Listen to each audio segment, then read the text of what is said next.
আসসালামু আলাইকুম প্রিয় শিক্ষার্থীবৃন্দ, তোমরা কেমন আছো? আশা করি যে যেখানেই আছো সুস্থ আছো, নিরাপদে আছো। তো আজকের এই অনলাইন ক্লাস কার্যক্রমে তোমাদের সবাইকে স্বাগতম।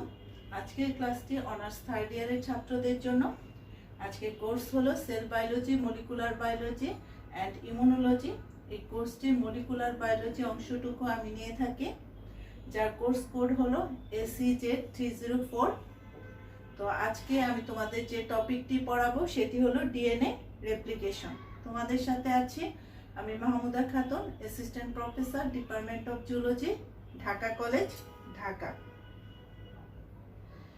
ডিএনএ রেপ্লিকেশন পড়ার শুরুতেই প্রথমে আমরা দেখি রেপ্লিকেশন কি। DNA replication is the biological process of producing two identical replicas of DNA from one original DNA molecule. DNA replication হলো এমন একটা জৈব রাসায়নিক পদ্ধতি বা প্রক্রিয়া, যে প্রক্রিয়ায় একটি ডিএনএ থেকে অবিকল পূর্বানুরূপ দুইটি ডিএনএ তৈরি হয়, তাকে ডিএনএ রেপ্লিকেশন বলা হয়। সেক্ষেত্রে আমরা অরিজিনাল ডিএনএটিকে মাদার ডিএনএ বলবো, এবং সেই মাদার ডিএনএ থেকে যে দুটি ডিএনএ তৈরি হয় তাদেরকে আমরা ডটার ডিএনএ বা অপত্য ডিএনএ বলতে পারি।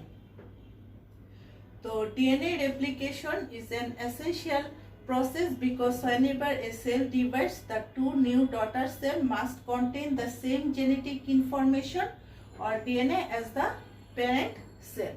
ডিএনএ রেপ্লিকেশন এবং যে সেল ডিভিশন বা কোষ বিভাজন একই সময়ে ঘটে থাকে, কারণ আমরা জানি যে ডিএনএ যে একটি গুরুত্বপূর্ণ কাজ হলো সে আমাদের জেনেটিক ইনফরমেশন বা কৌলিক তথ্য বহন করে। আমাদের দেহে নিয়মিত কি হচ্ছে, সেল ডিভিশন হচ্ছে এবং পুরাতন সেলগুলো ধ্বংস হচ্ছে এবং নতুন সেল তৈরি হচ্ছে, এবং প্রত্যেকটা নতুন সেল তার পূর্ববর্তী সেলের মতোই কি জেনেটিক ইনফরমেশন বহন করে। তো সেই ক্ষেত্রে ডিএনএ রেপ্লিকেশন এবং সেল ডিভিশন একই সময়ে ঘটে থাকে, এবং ডিএনএ রেপ্লিকেশনটি সেল ডিভিশনের দুইটি মাইটোসিস বিভাজনের মধ্যবর্তী পর্যায়ে অথবা ইন্টারফেস দশায় ডিএনএ রেপ্লিকেশনটি সংঘটিত হয়ে থাকে। DNA replication takes place inside the nucleus of the cell. DNA রেপ্লিকেশনটি সেল বা কোষের নিউক্লিয়াসে সংঘটিত হয়ে থাকে। তো ডিএনএ রেপ্লিকেশন বোঝার জন্য তোমাদের সর্বপ্রথম ডিএনএ যে স্ট্রাকচার বা গঠনটি বুঝতে হবে। এর জন্য আমি তোমাদেরকে সাজেস্ট করব তোমরা অবশ্যই আমার দুইটি ক্লাস আছে, একটি হলো নিউক্লিক অ্যাসিডের স্ট্রাকচার এবং টাইপস, ওটি দেখবে। আরেকটি ক্লাস হলো ডিএনএ যে ডাবল হেলিক্স মডেল, ওয়াটসন ক্রিকের যে ডাবল হেলিক্স মডেল যেটা ডিএনএ স্ট্রাকচার, সেই স্ট্রাকচারের ক্লাসটি অবশ্যই দেখবে। তারপর আমি ডিএনএ যে স্ট্রাকচার সেটি বলছি। ডিএনএ আসলে দুই চেইন বিশিষ্ট একটি মলিকুল, বায়োলজিক্যাল মলিকুল, যেটি অনেকগুলো নিউক্লিওটাইড দিয়ে তৈরি হয়। এজন্য ডিএনএ কে বলা হয় পলিনিউক্লিওটাইড, এবং প্রত্যেকটি নিউক্লিওটাইডে কি থাকে, একটি সুগার থাকে, একটি বেস থাকে, বেস বা ক্ষারক থাকে এবং ফসফেট গ্রুপ থাকে। তো ডিএনএ এর মধ্যে যে বেস বা ক্ষারকগুলো থাকে সেগুলো একটি নির্দিষ্ট নিয়মে একে অপরের সাথে বাইন্ড করে বা জোটবদ্ধ হয়। তো সেখানে এডিনিন সবসময় থায়ামিনের সাথে জোটবদ্ধ হয় এবং সাইটোসিন সবসময় গুয়ানিনের সাথে জোটবদ্ধ হয়। তো এখন আমরা দেখব প্রসেস অফ ডিএনএ রেপ্লিকেশন। আসলে 1953 সালে ওয়াটসন এবং ক্রিক যখন ডিএনএ যে ডাবল হেলিক্সটি মডেলটি প্রদান করেন, তারপর থেকে আসলে ডিএনএ কিভাবে সংঘটিত হয় এ নিয়ে বিজ্ঞানীদের মধ্যে বিভিন্ন আলোচনা চলতে থাকে। এরই ধারাবাহিকতায় বিজ্ঞানীরা ধারণা করেন যে ডিএনএ রেপ্লিকেশন সাধারণত তিনটি প্রক্রিয়ায় হয়ে থাকে, যাদেরকে আমরা ডিএনএ রেপ্লিকেশনের টাইপসও বলতে পারি, অথবা ফর্মসও বলতে পারি, অথবা মোডসও বলতে পারি। এই ডিএনএ রেপ্লিকেশনগুলো হলো সেমি কনজারভেটিভ রেপ্লিকেশন, যাকে আমরা বলি অর্ধ রক্ষণশীল রেপ্লিকেশন। আরেকটি হলো কনজারভেটিভ রেপ্লিকেশন, যাকে বলা হয় রক্ষণশীল রেপ্লিকেশন। আরেকটি হলো ডিসপারসিভ রেপ্লিকেশন, যেটি হলো খণ্ডিত বা বিশ্লিষ্ট রেপ্লিকেশন। তো সেমি কনজারভেটিভ রেপ্লিকেশনে শুরুতে ডিএনএ যে প্যারেন্ট ডিএনএ, যেটাকে আমরা মাদার ডিএনএ বলি, সেই মাদার ডিএনএ যে দুইটি চেন আলাদা হয়ে যাবে এবং প্রত্যেকটা চেন টেমপ্লেট বা ছাঁচ হিসেবে কাজ করবে এবং প্রত্যেকটা ছাঁচের উপর তাদের পরিপূরক নিউক্লিওটাইড সংযোজনের মাধ্যমে আরেকটি চেন গঠিত হবে এবং এভাবেই এই সেমি কনজারভেটিভ রেপ্লিকেশনটি সংঘটিত হয়। এক্ষেত্রে আমরা দেখছি যে যে দুটি নতুন ডটার মলিকুল তৈরি হলো বা ডটার ডিএনএ অপত্য ডিএনএ তৈরি হয়েছে, তাদের একটি স্ট্র্যান্ড হুবহু প্যারেন্ট ডিএনএর মতো এবং আরেকটি হলো সম্পূর্ণ নতুন স্ট্র্যান্ড বা নতুন চেন যাকে আমরা বলি। অর্থাৎ এখানে যে প্যারেন্টের একটি চেন রক্ষিত থাকে বা কনজারভেটিভ থাকে, সেই জন্য এটাকে বলা হয় সেমি কনজারভেটিভ রেপ্লিকেশন বা অর্ধ রক্ষণশীল রেপ্লিকেশন। তারপর ডিএনএ রেপ্লিকেশনের আরেকটি প্রসেস হলো কনজারভেটিভ রেপ্লিকেশন বা যাকে আমরা বলি রক্ষণশীল রেপ্লিকেশন। এক্ষেত্রে ডিএনএ যে চেন দুটি, সেই চেন দুটিও আলাদা হয়ে যাবে এবং প্রত্যেকটা চেন টেমপ্লেট বা ছাঁচ হিসেবে কাজ করবে এবং কাজ করার পর ওই ছাঁচের উপর ভিত্তি করে নিউক্লিওটাইড সংযোজনের মাধ্যমে আরেকটি পরিপূরক চেন গঠিত হবে। পরবর্তীতে এই কনজারভেটিভ রেপ্লিকেশনে যে নতুন দুটি চেন, সেই চেন দুটি আলাদা হয়ে যাবে এবং তারা নিজেদের মধ্যে জোড়বদ্ধ হয়ে ডিএনএ গঠন করবে এবং পুরাতন চেন দুটিও একই সাথে হয়ে যাবে। তো সেই ক্ষেত্রে একটি চেন অর্থাৎ যে দুইটি নতুন ডিএনএ তৈরি হলো, সেই নতুন ডিএনএ এর মধ্যে একটি ডিএনএ হুবহু মাতৃ ডিএনএ এর অনুরূপ থাকবে, সেজন্য একে বলা হয় কনজারভেটিভ রেপ্লিকেশন বা রক্ষণশীল রেপ্লিকেশন। পরবর্তীতে আছে ডিসপারসিভ রেপ্লিকেশন বা যেটাকে আমরা বলি বিশ্লিষ্ট বা খণ্ডিত রেপ্লিকেশন। এই ক্ষেত্রে ডিএনএ যে অংশগুলো সেগুলো খণ্ডিত অবস্থায় সংশ্লেষণ হবে এবং প্রত্যেকটা হচ্ছে যে নতুন ডিএনএ তৈরি হবে, সেই নতুন ডিএনএতে কিছু অংশ থাকবে মাতৃ ডিএনএ এর মতো এবং কিছু অংশ থাকবে আমার নতুন ডিএনএ, অর্থাৎ মাতৃ ডিএনএ এবং অপত্য ডিএনএ দুইটা মিক্সচার হবে। তখন তাকে আমরা বলবো বিশ্লিষ্ট বা ডিসপারসিভ রেপ্লিকেশন। এখন আমরা দেখব হচ্ছে rules to follow during DNA replication. আসলে ডিএনএ যখন রেপ্লিকেশন বা সমলিপন হয়, সেই সমলিপনের সময় কিছু নিয়ম ফলো করে। তো সেই নিয়মগুলো দেখি। তো DNA replication is semi conservative. Watson এবং ক্রিক ডিএনএ যে ডাবল হেলিক্স মতবাদটি দিয়েছেন, তারপর থেকে আসলে বিজ্ঞানী ডিএনএ রেপ্লিকেশন কিভাবে হয় সেটি নিয়ে চিন্তা ভাবনা করতে থাকেন এবং তারা ধারণা দেন যে ডিএনএ রেপ্লিকেশন তিনটি পদ্ধতিতে হয়ে থাকে। একটি হলো সেমি কনজারভেটিভ, কনজারভেটিভ এবং ডিসপারসিভ। কিন্তু পরবর্তীতে বিজ্ঞানীদের মধ্যে এ নিয়ে মত পার্থক্য হয়, আসলে এই ডিএনএ রেপ্লিকেশনে যে তিনটি পদ্ধতি কি একই সাথে হয়, না দুইটি হয়, না একটি হয়, এই নিয়ে মত পার্থক্য দেখা যায় এবং অবশেষে সকল মত পার্থক্যের অবসান ঘটিয়ে বিজ্ঞানী এম মেসেলসন এবং FW স্টাল তারা ডেনসিটি গ্রেডিয়েন্ট পরীক্ষার মাধ্যমে যে প্রমাণ করেন যে সকল জীবে ডিএনএ রেপ্লিকেশন বা সমলিপন পদ্ধতিটি হলো সেমি কনজারভেটিভ বা অর্ধ রক্ষণশীল পদ্ধতিতে হয়ে থাকে। তাহলে আমরা দেখলাম যে ডিএনএ রেপ্লিকেশন হলো সেমি কনজারভেটিভ বা অর্ধ রক্ষণশীল। তো মেসেলসন এবং স্টাল তাদের যে এক্সপেরিমেন্ট, সেখানে তারা সিজিয়াম ক্লোরাইড এবং ভারী যে নাইট্রোজেনের আইসোটোপ ব্যবহার করে তাদের পরীক্ষাটি করেছেন। তো আরেকটি নিয়ম হলো DNA replication begins at a unique and fixed point called origin of replication, যাকে আমরা সংক্ষেপে অরাই বলে থাকি। ডিএনএ যে সমলিপন বা রেপ্লিকেশন সেটি আসলে ডিএনএ যে কোনো জায়গা থেকে শুরু হতে পারে না।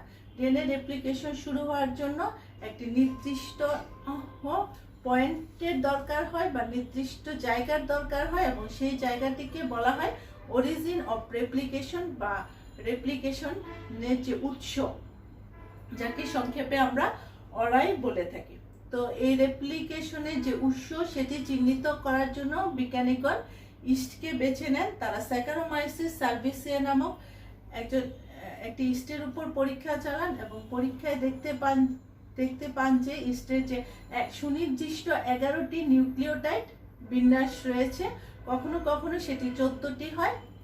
এই নিউক্লিওটাইড বিন্যাস থেকেই আসলে ডিএনএ রেপ্লিকেশনটি শুরু হয় এবং তারা একে অটোনোমাস রেপ্লিকেশন সিস্টেমও বলে থাকেন, যাকে সংক্ষেপে আমরা ARS বলে থাকি। তো বিজ্ঞানীগণ ধারণা করেন যে ইস্টের মতো অন্যান্য জীবেও ডিএনএ রেপ্লিকেশন এই নির্দিষ্ট অনুক্রম থেকে শুরু হয়, তবে সেখানে 2-1টি নিউক্লিওটাইড বিন্যাসের পার্থক্য দেখা যেতে পারে। তো ডিএনএ রেপ্লিকেশন আরেকটি রুলস ফলো করে, সেটি হলো DNA polymerase catalyse polymerisation only in one direction, যেটি হলো 5 প্রাইম থেকে 3 প্রাইম ডিরেকশন।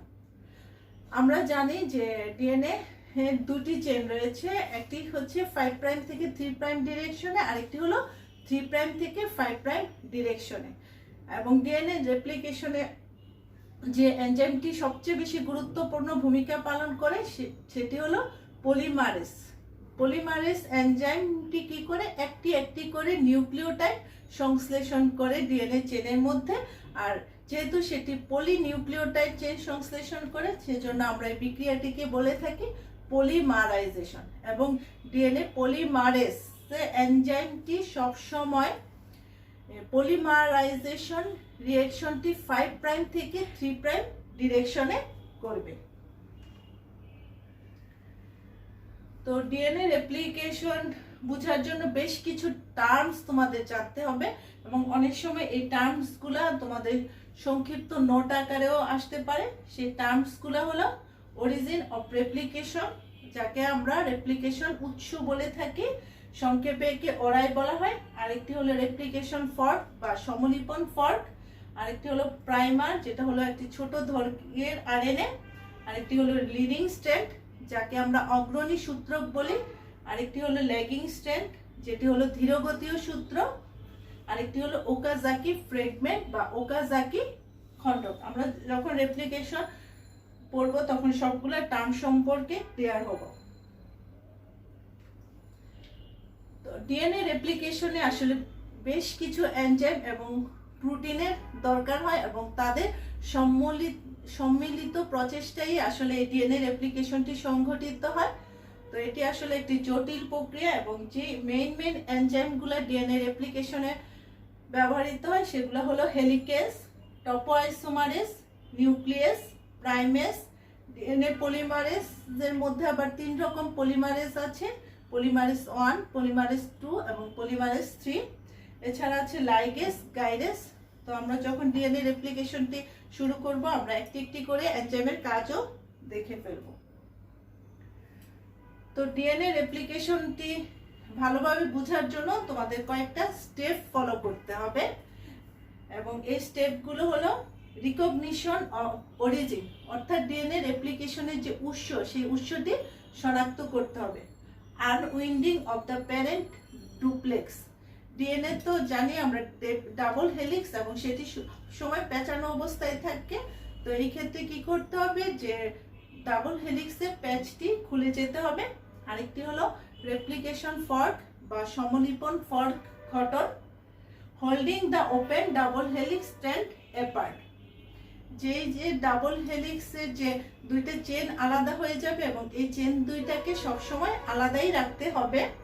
আরেকটি হলো ইনিশিয়েশন অফ ডটার স্ট্র্যান্ড বা অপত্য যে হচ্ছে চেইনে সেই চেইনের সূচনাকরণ। আরেকটি হলো ইলংগেশন অফ ডটার স্ট্র্যান্ড, যেটি হলো অপত্য যে চেইন সেই চেইনের বর্ধিতকরণ। আরেকটি হলো বাইন্ডিং ওকাজাকি ফ্রেগমেন্ট, এটি হলো রিউইন্ডিং এবং termination of replication. Double helix আবার পুনরায় সেটি হেলিক্সে পরিণত হবে এবং রেপ্লিকেশনের যে সমাপ্তি সেটি হবে। তো আমরা একটি একটি করে স্টেপ দেখি। তো প্রথম স্টেপটি হলো আমাদের রিকগনিশন অফ অরিজিন।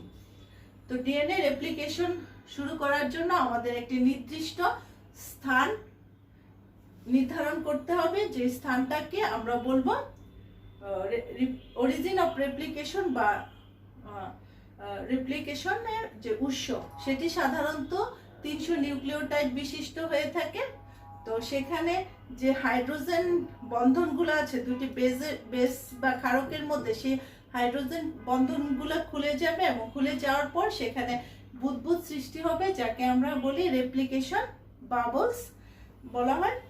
তো দেখা গেছে যে অরিজিন অফ রেপ্লিকেশন আসলে ডিএনএ যে জায়গাগুলোতে এডিনিন এবং থায়ামিনের আধিক্য বেশি সেখানেই হয়ে থাকে, কারণ এডিনিন এবং থায়ামিনের মধ্যে 2টি হাইড্রোজেন বন্ধন থাকে, কিন্তু গুয়ানিন এবং সাইটোসিনের মধ্যে 3টি হাইড্রোজেন বন্ধন থাকে। সেজন্য এডিনিন এবং থায়ামিনের মধ্যে যেখানে আধিক্য সেখানেই অরিজিন অফ রেপ্লিকেশনটি হয়ে থাকে, কারণ সেটির যে প্যাচ, 2টি হাইড্রোজেন বন্ধনের প্যাচটি খোলা অনেক সহজ। তো পরবর্তী যে স্টেপটি সেটি হলো unwinding of the parent duplex. Parent ডুপ্লেক্সের বা যে মাতৃ ডিএনএ বা হেলিক্সের যে প্যাচ, সেই প্যাচটি খুলে যাওয়া।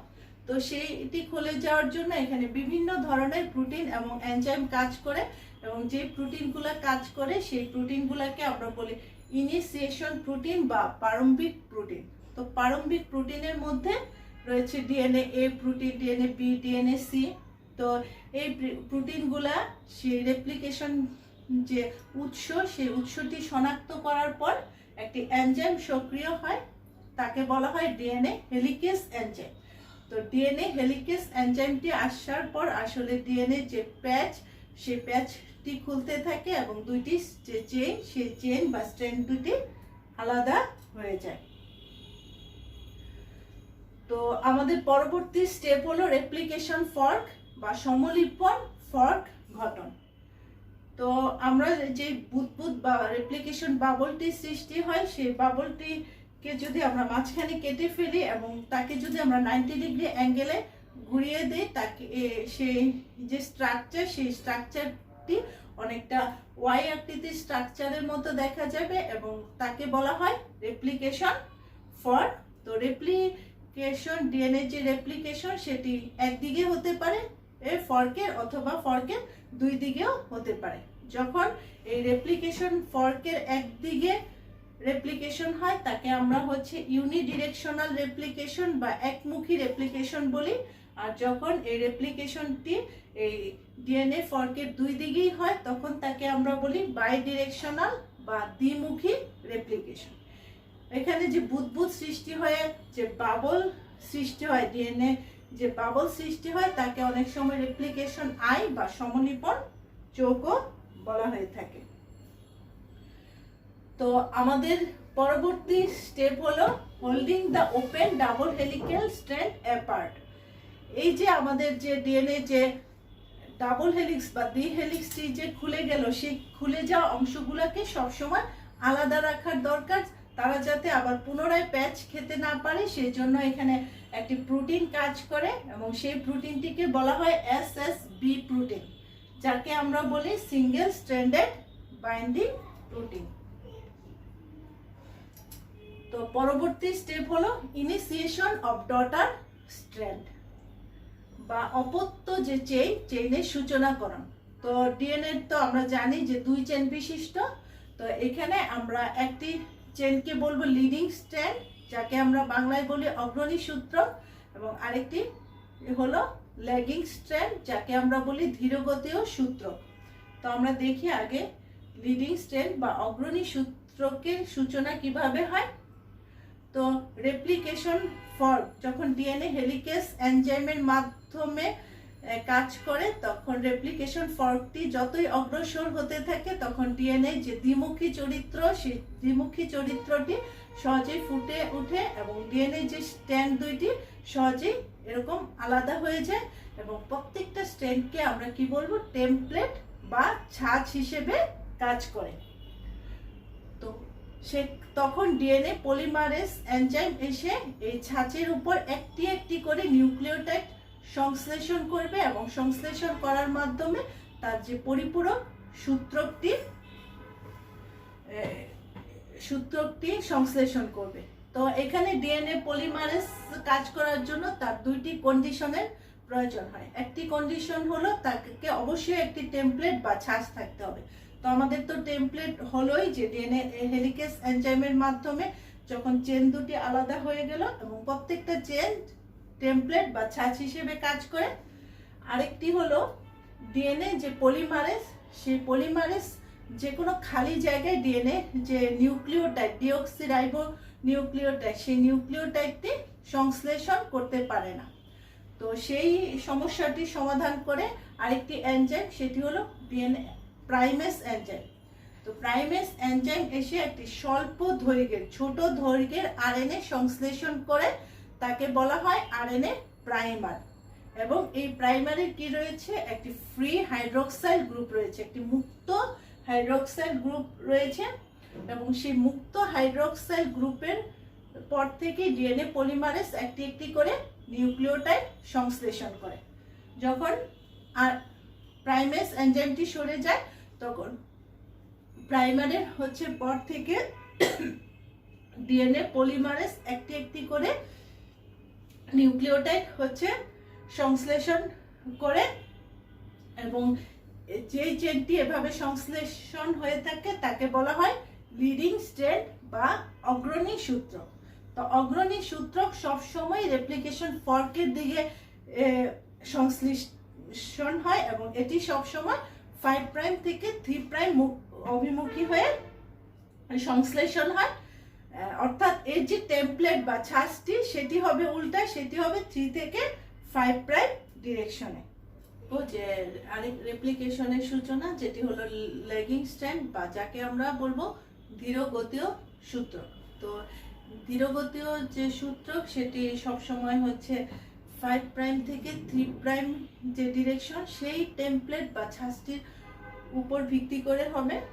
তাহলে বোঝাই যাচ্ছে যে যেহেতু ডিএনএ রেপ্লিকেশনে একটি রুলস হলো, সেটি সব সময় পলিমারাইজেশন হয় 5 প্রাইম থেকে 3 প্রাইম ডিরেকশনে। যেহেতু টেমপ্লেটটি 5 প্রাইম থেকে 3 প্রাইম ডিরেকশনে, তাহলে যে সেটি অবশ্যই রেপ্লিকেশন ফর্কের উল্টা দিকে থেকে পলিমারাইজেশন ঘটবে। তো সেই ক্ষেত্রে আমাদের আরএনএ প্রাইমারের দরকার হয়, তবে সেই ক্ষেত্রে আরএনএ প্রাইমার খণ্ড খণ্ড আকারে সংশ্লেষণ হবে, অর্থাৎ অনেকগুলো আরএনএ প্রাইমার তৈরি হবে এবং সেই আরএনএ প্রাইমারের পর থেকে যে হাইড্রোক্সাইল গ্রুপ আছে, ফ্রি হাইড্রোক্সাইল গ্রুপ আছে, তারপর থেকে ডিএনএ খণ্ডগুলা তৈরি হবে। তার মানে কি, ডিএনএ খণ্ডগুলাও ছোট ছোট দৈর্ঘ্যের খণ্ড তৈরি হবে এবং সেই খণ্ডগুলাকে বলা হয় ওকাজাকি ফ্র্যাগমেন্ট বা ওকাজাকি খণ্ড। জাপানি বিজ্ঞানী ওকাজাকি রিজি আসলে এই যে বিষয়টি, সেই বিষয়টি সম্পর্কে ধারণা দেন এবং তার নাম অনুসারে এই খণ্ডগুলোর ডিএনএ ফ্র্যাগমেন্টগুলোর নামকরণ করা হয়েছে ওকাজাকি ফ্র্যাগমেন্ট এবং তিনি অবশ্যই এর জন্য নোবেল পুরস্কারও পেয়েছেন। তো ওকাজাকি ফ্র্যাগমেন্টটি খণ্ড খণ্ড আকারে সংশ্লিষ্ট হয় বলে এই যে এই লেগিং স্ট্র্যান্ডের যে সিনথেসিস বা সংশ্লেষণ, তাকে বলা হয় ডিসকন্টিনিউয়াস সিনথেসিস বা যেটি ডিসকন্টিনিউয়াস বা সেটি নিরবিচ্ছিন্ন উপায়ে ঘটে না। তো এখানে আমরা একটু দেখি যে দুইটি স্ট্র্যান্ড হলো, তো একটি হলো লিডিং স্ট্র্যান্ড আর একটি হলো লেগিং স্ট্র্যান্ড এবং তাদের মধ্যে যে ব্রেন ডিফারেন্সগুলো, সেই ডিফারেন্সগুলো আমরা বের করার চেষ্টা করি।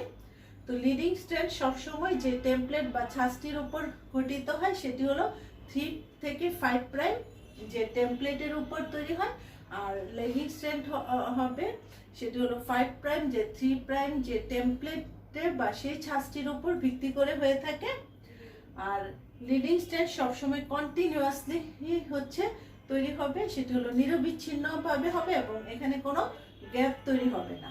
আর লেগিং স্ট্র্যান্ড যেহেতু ছোট ছোট দৈর্ঘ্যের প্রাইমারও তৈরি হয় এবং ছোট ছোট দৈর্ঘ্যের যে ডিএনএ খণ্ডক, যাকে আমরা ওকাজাকি ফ্র্যাগমেন্ট বলি, খণ্ড খণ্ড আকারে ডিএনএ সংশ্লেষণ হয়, সেজন্য একে বলা এর যে সিনথেসিস বা সংশ্লেষণ সেটি হলো ডিসকন্টিনিউয়াস, অর্থাৎ নিরবিচ্ছিন্ন নয়। তো এই যেহেতু এটা কন্টিনিউয়াস সংশ্লেষণ হয়, সেখানে তাদের আর জোড়া লাগানোর প্রয়োজন হয় না, এখানে আসলে কোনো যে লাইগেস এনজাইমের দরকার হয় না। কিন্তু লেগিং স্ট্র্যান্ডের ক্ষেত্রে যেহেতু সেটি খণ্ড খণ্ড আকারে সংশ্লেষণ হয়, তাদের ক্ষেত্রে ডিএনএ লাইগেস এনজাইমের প্রয়োজন হয়। এই যে ওকাজাকি ফ্র্যাগমেন্ট, সেই ফ্র্যাগমেন্টগুলোকে জয়েন করার জন্য বা জোড়া লাগানোর জন্য। আর formation of leading strand is quite rapid, যে অগ্রণী সূত্রকে যে তৈরি হয় সেটি খুব একটু দ্রুত হয়, সে তুলনায় যেটি লেগিং স্ট্র্যান্ড বা ধীরগতীয় সূত্র তার যে ফর্মেশন সেটি একটু আস্তে আস্তে হয় বা খানিকটা স্লোয়ার। তো পরবর্তীতে যে স্টেপটি হবে সেটি হলো ইলংগেশন অফ ডটার স্ট্র্যান্ড। আমাদের তো যে অপত্য ডিএনএ যে সূচনাকরণ হবে, পরবর্তীতে শুধু অপত্য ডিএনএ বর্ধিতকরণ হবে। তো যখন প্রাইমার হচ্ছে একটা নির্দিষ্ট স্থানে প্লেস হবে, একটি নির্দিষ্ট স্থানে বসে যাবে, তখন ডিএনএ পলিমারেজ একটি একটি করে তার যে টেমপ্লেটের পরিপূরক নিউক্লিওটাইড গুলা সংশ্লেষণ করতে থাকবে এবং একটি নতুন চেইনের তৈরি করবে, যেটি হচ্ছে টেমপ্লেট স্ট্র্যান্ড বা ছাঁচ যে চেনটির পরিপূরক। তার পরবর্তীতে আমাদের যে আরএনএ প্রাইমার, সেই আরএনএ প্রাইমারটিকে আসলে দূর করার দরকার হয় এবং সেই কাজটি করে থাকে DNA polymerase 1 enzyme. DNA polymerase 1 সেখান থেকে আরএনএ প্রাইমারগুলোকে সরিয়ে ফেলে এবং সেখানে একটি একটি করে ডিএনএ যে ডিঅক্সিরাইবোনিউক্লিওটাইড সংশ্লেষণ করে। তো পরবর্তীতে আরেকটি স্টেপ হলো বাইন্ডিং ওকাজাকি ফ্র্যাগমেন্ট। আসলে পলিমারেজ 1 সেগুলো আরএনএ প্রাইমার সরানোর পর কি করে, ডিএনএ সংশ্লেষণ করে, যেখানে প্রাইমার ছিল সেখানে ডিএনএ সংশ্লেষণ করে এবং সংশ্লেষণ করার পর যে দুইটি ডিএনএ খণ্ডকে সে জোড়া না লাগিয়েই চলে যায় এবং পরবর্তীতে এই জোড়া লাগানোর কাজটি করে ডিএনএ লাইগেস এনজাইম। সেই ডিএনএ লাইগেস এনজাইম যে ওকাজাকি ফ্র্যাগমেন্টগুলোর মধ্যে সংযোগ করে, সেটি সংযোজন করে সেই যে বন্ডের মাধ্যমে, সেই বন্ডকে বলা হয় ফসফোডাইএস্টার বন্ড। তো আমরা দেখলাম যে হচ্ছে শুধুমাত্র লাইগেস এনজাইম কাজ করে কোথায়, সেটি হলো লেগিং স্ট্র্যান্ডের ক্ষেত্রে। তো আমাদের লাস্ট স্টেপ এবং ডিএনএ রেপ্লিকেশনের একদম লাস্ট স্টেপ হলো রিউইন্ডিং এন্ড টার্মিনেশন অফ রেপ্লিকেশন। পরবর্তীতে আসলে এই যে ডিএনএ রেপ্লিকেশনের যে বেস পেয়ারিং, সেই বেস পেয়ারিং এর ক্ষেত্রে অনেক সময় ডিএনএ পলিমারেজ কিছু সমস্যারও সৃষ্টি করে, দেখা যায় ভুল বেসও হচ্ছে পেয়ার হতে পারে এবং সেইটার ক্ষেত্রে ইরর চেকিং এবং প্রুফ রিডিং আছে। সেই ক্ষেত্রে ডিএনএ পলিমারেজ টু সেইগুলোকে চেক করে আসলে বেস যে পেয়ারিং, সেই পেয়ারিংগুলো ঠিক হলো কিনা এবং যদি সেখানে কোনো ভুল হয় সেক্ষেত্রে সেটার আবার প্রুফ রিডিং হয়। তো আসলে এই বেস পেয়ারিংগুলো খুবই ইম্পর্টেন্ট, কারণ এই ভুল বেস পেয়ারিং এর ফলে যে ডিএনএ যে মিউটেশন, সেই মিউটেশনটি হতে পারে এবং সেটি যে কোনো জীবের জন্য মারাত্মক ক্ষতিকর প্রভাব ফেলতে পারে। তারপরে একটি এনজাইম কাজ করে, সেটি হলো ডিএনএ গাইরেস এনজাইম।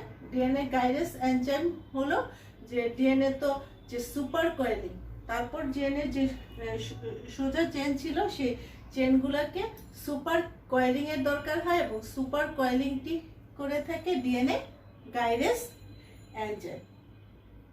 তো এই হলো আমাদের মোটামুটি যে ডিএনএ রেপ্লিকেশন। তো এটা হচ্ছে একটি বৃহৎ অণু এবং জীবদেহের সর্বাপেক্ষা বৃহৎ যে অণু এবং সেটি রেপ্লিকেশন দেখা গেছে এটি একটি জটিল রাসায়নিক প্রক্রিয়া এবং এই প্রক্রিয়া একই সাথে দেখা গেছে 6.5 বিলিয়ন বেস পেয়ারিং সংশ্লেষণ হয়ে থাকে এবং এত বেশি সংশ্লেষণ করার জন্য একটি ডিএনএ যে বিভিন্ন জায়গায় থেকে অরিজিন অফ রেপ্লিকেশন ফর্ক গঠন হয় এবং এই প্রত্যেকটাকে বলা হয় রেপ্লিকন এবং এই প্রত্যেকটা ফর্ককে বলা হয় রেপ্লিকন একক হিসেবে চিহ্নিত করা হয় এবং তারপর থেকেই আসলে ডিএনএ রেপ্লিকেশনটি হয়ে থাকে। তো এই হলো আমাদের আজকের লেকচার। আশা করি তোমরা ডিএনএ রেপ্লিকেশনটি বুঝতে পেরেছো। তো এখানে যদি কোনো তোমাদের প্রবলেম মনে হয় আমাকে অবশ্যই জানাবে, আমি অবশ্যই সলভ করার চেষ্টা করব। তো তোমরা সবাই ভালো থাকবে, সুস্থ থাকবে। ধন্যবাদ সবাইকে।